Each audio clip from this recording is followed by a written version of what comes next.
Salve! Eu sou o Padre Francisco e essa meditação do Evangelho de hoje, dia 30 de agosto de 2020, 22º domingo do tempo comum. O Evangelho se encontra em São Mateus, capítulo 16, versículos de 21 a 27. E diz o seguinte: Desde então, Jesus começou a manifestar aos seus discípulos que precisava ir a Jerusalém e sofrer muito da parte dos anciãos, dos príncipes, dos sacerdotes e dos escribas. Seria morto e ressuscitaria ao terceiro dia. Pedro então começou a interpretá-lo e a protestar nestes termos: Que Deus não permita isso, Senhor. Isto não te acontecerá. Mas Jesus, voltando-se para ele, disse-lhe: Afasta-te, Satanás, tu és para mim um escândalo. Teus pensamentos não são de Deus, mas dos homens. Em seguida, Jesus disse a seus discípulos: Se alguém quiser vir comigo, renuncie a si mesmo, tome sua cruz e siga-me. Porque aquele que quiser salvar sua vida, perdê-la-á, mas aquele que tiver sacrificado sua vida por minha causa, recobrá-la. Que servirá um homem ganhar o mundo inteiro, se vem a prejudicar a sua vida? Ou que dará um homem em troca de sua vida? Porque o Filho do Homem há de vir na glória de seu Pai com seus anjos, então recompensará a cada um segundo as suas obras. Assim seja. Amém. Queridos irmãos, o Evangelho de hoje ele serve como instrumento nas mãos aí de São Mateus para que nosso Senhor Jesus Cristo prediga a sua paixão. Em comparação a São Marcos, por exemplo, em que essa predição não é tão clara, em São Mateus, esse é um momento muito claro em que nosso Senhor Jesus Cristo começa a sua subida para Jerusalém, onde há de oferecer a sua vida em sacrifício por nós. E a primeira parte do Evangelho cuida justamente de mostrar, ilustrar esse contexto. Primeiro, que nosso Senhor Jesus Cristo ele fala de Jerusalém, que é onde tradicionalmente, na história do povo de Israel, os profetas são mortos. Depois, há uma citação clara tanto dos anciãos, dos príncipes, dos sacerdotes e dos escribas, justamente os representantes ali da religião que integram o sinédrio, diante do qual nosso Senhor Jesus Cristo será julgado e condenado, e nós já sabemos como se dará essa história. E por fim, há uma alusão ao profeta Oséias, capítulo 6, versículo 2, onde este profeta aponta que o Messias seria aquele que no segundo dia daria vida a seus irmãos e no terceiro dia ressuscitaria. Pedro, claro, como sempre, como chefe do colégio apostólico, toma a dianteira e vê ali, nessa promessa de nosso Senhor Jesus Cristo, que ele teria que sofrer na mão ali dos chefes, enfim, e teria que passar pela morte. Ele fica um pouco escandalizado nesse sentido. De fato, se você tem a notícia de que um amigo ele pode sofrer bastante, passar por algumas dificuldades, nós faríamos o mesmo para tentar que isso não aconteça na vida dos nossos amigos, porque nós os amamos. Mas o que a compreensão de Pedro não alcançava era que a teologia por trás da obra redentória de nosso Senhor Jesus Cristo contempla a graça, a glória, mas também o sacrifício. E negar a paixão e a cruz de nosso Senhor Jesus Cristo é separá-lo da sua cruz.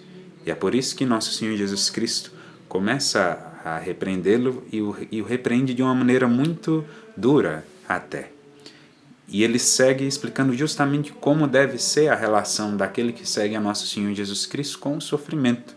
Com o sofrimento de Cristo na cruz, o nosso sofrimento também ganhou um caráter redentório e muito fecundo diante de Deus. Então é preciso que tenhamos a consciência de que quem segue a Cristo de perto deve segui-lo na sua paixão inevitavelmente.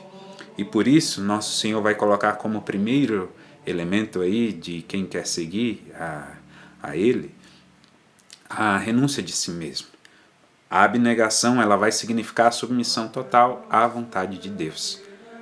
Há vários momentos na nossa vida em que, seguindo a Cristo, nós somos obrigados a deixar nossa vontade pessoal, por vezes egoísta, de lado, para fazer a vontade de Deus, mesmo que isso signifique uma renúncia das nossas escolhas pessoais, do nosso ponto de vista, da nossa própria história. Nós sabemos que Deus, na pessoa de seu Filho, nosso Senhor Jesus Cristo, tem o melhor para nós, ainda que isso não pareça razoável num primeiro momento, mas sempre é. Depois de renunciar a si mesmo, aquele que quer seguir a Jesus deve tomar a sua cruz. E nesse momento, pelo menos nessa parte do Evangelho, isso não quer dizer uma menção direta ao sacrifício de nosso Senhor Jesus Cristo. Mas naquela época, falar de cruz, como era a pior das condenações, era o termo utilizado para falar assim, de agonia e de sofrimento. Nosso Senhor, em outras palavras, está dizendo, além de renunciar a si mesmo, inevitavelmente você vai sofrer. Porque nosso Senhor foi glorificado justamente por meio do seu sofrimento, e a nossa glorificação passa inevitavelmente por esse momento também. Depois, renunciar a si mesmo, tomar a sua cruz e seguir a nosso Senhor Jesus Cristo. Devemos ser perseverantes nessa opção fundamental que norteia toda a nossa vida, ainda que isso desafie a nós mesmos o tempo inteiro em relação à nossa compreensão, ao contexto imediato que Deus permite na nossa vida, a nossa história com Deus, que pode ter começado cheia de consolações, mas como dizia São João da Cruz, Deus, na pedagogia divina, ele age como uma mãe em relação a um filho recém-nascido, que no começo a mãe ela vai alimentar aquele filho com aquele leite adocicado, um processo ali muito próximo entre filho e mãe, mas depois a mãe toma consciência de que para que aquele filho cresça, ele precisa de alimentos mais sólidos e precisa deixar o seu seio. Assim é Deus também, que no início nos enche de consolações doces, muito agradáveis, mas depois permite que vivamos provações, porque a nossa alma precisa crescer, precisa amadurecer também.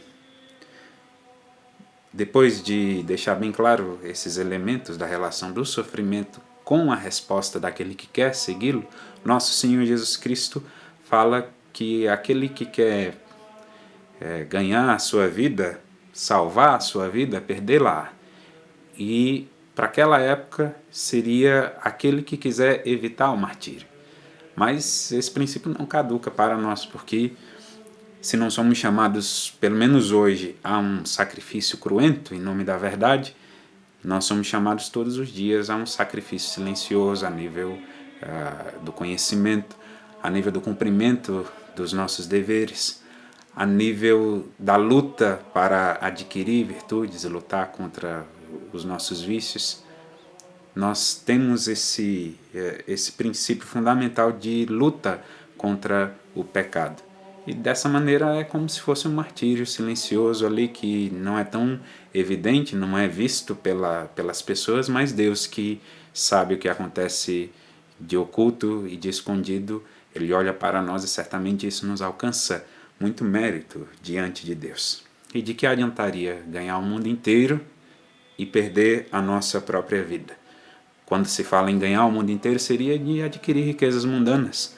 Claro que nós devemos planejar a nossa vida, pretender sermos bem informados, obter sucesso nos nossos projetos terrenos, mas esses só são úteis se são meios para que se faça a vontade de Deus. A riqueza mais preciosa do mundo, quando o nosso Senhor Jesus Cristo voltar, perderá o seu valor. E assim, a verdade sobre as coisas, ela se desvelará diante dos nossos olhos, e aqueles que só souberam acumular bens terrenos certamente se arrependerão de tal fato. E é importante também esse momento do Evangelho, porque há uma transferência de amar a Deus sobre todas as coisas para amar a nosso Senhor Jesus Cristo sobre todas as coisas, sobre todas as riquezas que o mundo possa oferecer. E por trás de toda essa reflexão há o princípio de que aqueles que procuram a felicidade diretamente e não a Deus em primeiro lugar, eles estão condenados a uma insatisfação crônica e à infelicidade também. Porque nós devemos buscar primeiro o reino de Deus e todas as coisas ali vão ocupar o seu devido lugar. Mas pretendermos a nossa felicidade tendo Deus como um personagem ali secundário, isso não existe. Como diria Santa Teresa d'Ávila, Deus não é um sujeito que se contente com um pedaço do coração de ninguém. Para quem quer seguir a Deus de perto, toda a sua vida é o mínimo que pode oferecer. E por fim, o Evangelho se encerra com um retrato apocalíptico das recompensas do discipulado. Que, contemplando o Evangelho de hoje, possamos, em primeiro lugar, pedir a Deus a graça de sabermos oferecer os nossos sofrimentos e as nossas dores como algo útil à nossa salvação e à salvação do mundo. Depois, seguirmos os elementos que nosso Senhor Jesus Cristo nos apresenta para se relacionar bem com o sofrimento durante essa nossa resposta ao Senhor, seja a capacidade de renúncia de si mesmo, de tomar a sua cruz e de segui-lo. E por fim, de entendermos que o mundo é só um meio para que cheguemos à eternidade, onde há a nossa morada, onde é a nossa morada permanente junto a nosso Senhor Jesus Cristo e uma multidão sem número de santos homens e santas mulheres que já contemplam a Deus face a face e nos aguardam. Imaginem como será o reino dos céus. Nenhum sofrimento deveria inquietar o nosso coração diante de tal visão ou de se refletir nisso. É uma alegria imensa, não dá nem para descrever. Que nosso Senhor Jesus Cristo nos dê coragem a cada dia de lutarmos pela nossa salvação. Que assim seja. Amém.